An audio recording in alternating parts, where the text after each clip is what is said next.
Lymphedema is a condition that can fluctuate a lot and needs a way to be tracked for any changes for compression options. My name is Kelly and I'm a physical therapist specializing in oncology rehab and lymphedema. And in this video, I'm going to share how to measure a leg or an arm for swelling and lymphedema. Before we begin, make sure that you subscribe down below for weekly new videos. You can also join us on Instagram for more related content, or you can check out our website for more resources. Using measurements of the leg or the arm is the best way to help monitor for lymphedema besides visually seeing the swelling. A lymphedema therapist, called a certified lymphedema therapist or CLT, may use a tape measure or water displacement or technology devices that use bioimpedance spectroscopy or BIS, called BIS, to measure, comparing one side of the body to the other or monitoring the changes over time. Now, all clinicians and hospitals may have different protocols and thresholds, so we'll speak with your team for individualized guidance. But now, what if you don't have access to a therapist or a CLT for measurements? One can also measure at home, but likely will need help from a friend or a family member. What are you going to need? To measure at home, you're going to need a tape measure that has ideally centimeters on it. You may also be able to find a tape measure that you can use independently, especially if you're looking to measure your arm. There's one like this that it clips into itself, have it around the arm, and then you can push the button to have it come in. So that's an easy way to do it if you only have one hand to do it with. Sometimes the leg is easy just to do with the basic kind. You're also going to need some sort of either pen, or if you don't want to mark directly on yourself, you'll have some paper tape or masking tape, something that you'll put on the skin that's safe to be on the skin that you can mark on the tape with. In the clinic, some therapists may have a measuring board or a different scale, but at home, this works just fine. You may also need a tracking sheet so that you can write down your calculations, and in some situations, a calculator.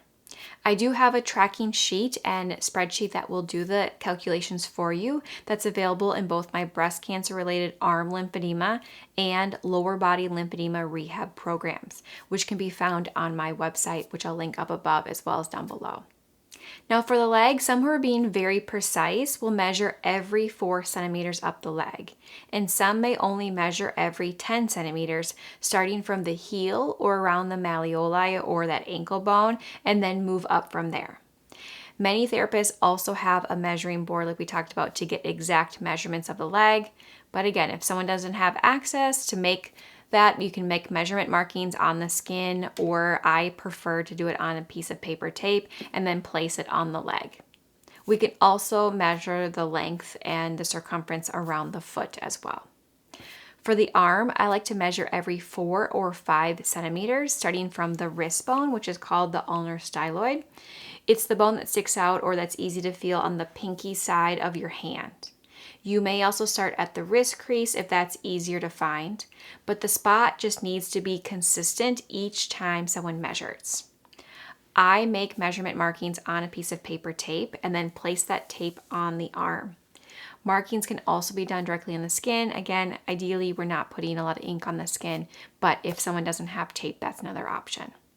I also like to measure the length of the hand and around the palm, and possibly for some people, they want to measure around the fingers or back to the toes. Whatever someone needs, again, as long as someone's being consistent with their measurements throughout.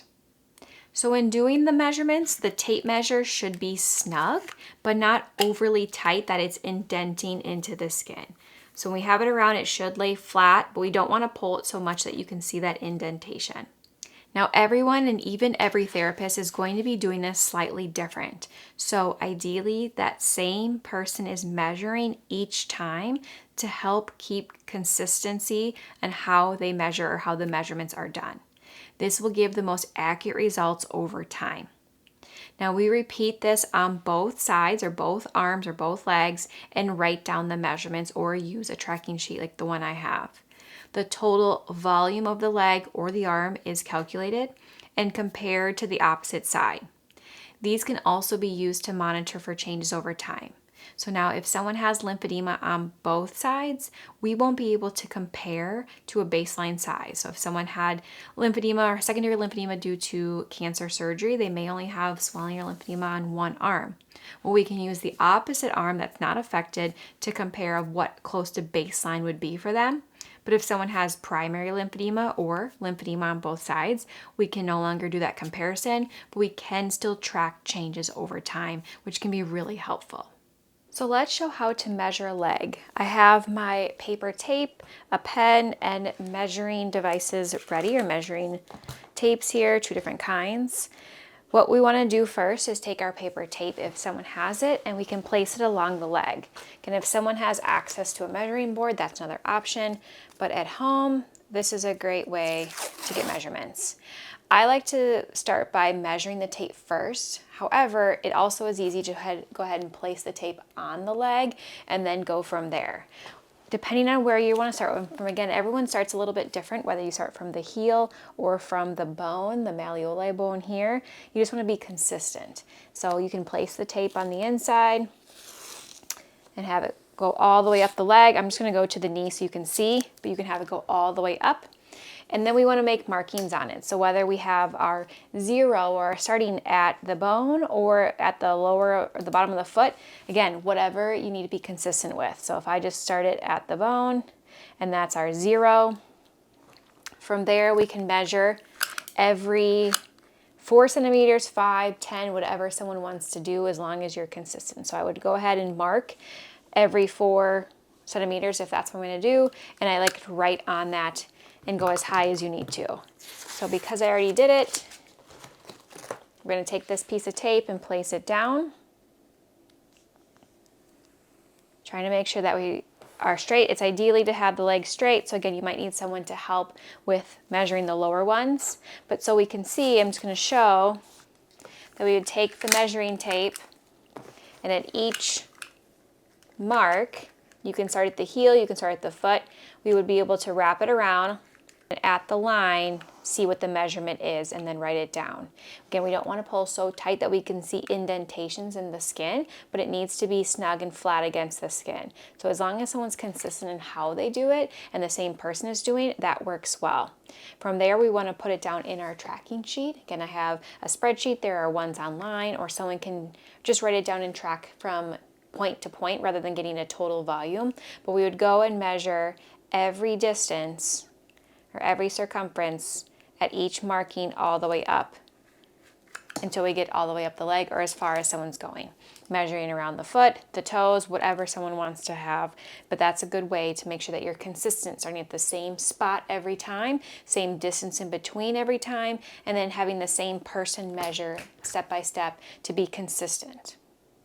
And another reason why it's helpful to have someone else, not only so someone can reach, but it's also important to have the leg relaxed. So we're not tensing up and adding more muscle tension each time we're doing a measurement. And also we want to try to make sure that we have our foot, or ankle I should say, at a 90-degree angle. So we don't want the toes pointing down, we don't want them up, we want them really straight. So we can have something flat there to hold that in that position, but then you're not changing that position as you're trying to reach. So that's another great reason to have someone else help with the measuring, if that is possible. And so the same thing, if we're measuring an arm instead of the leg, we would just make sure that we have our same bony mark or wrist crease that we're starting that 0 from, and then measuring up the arm.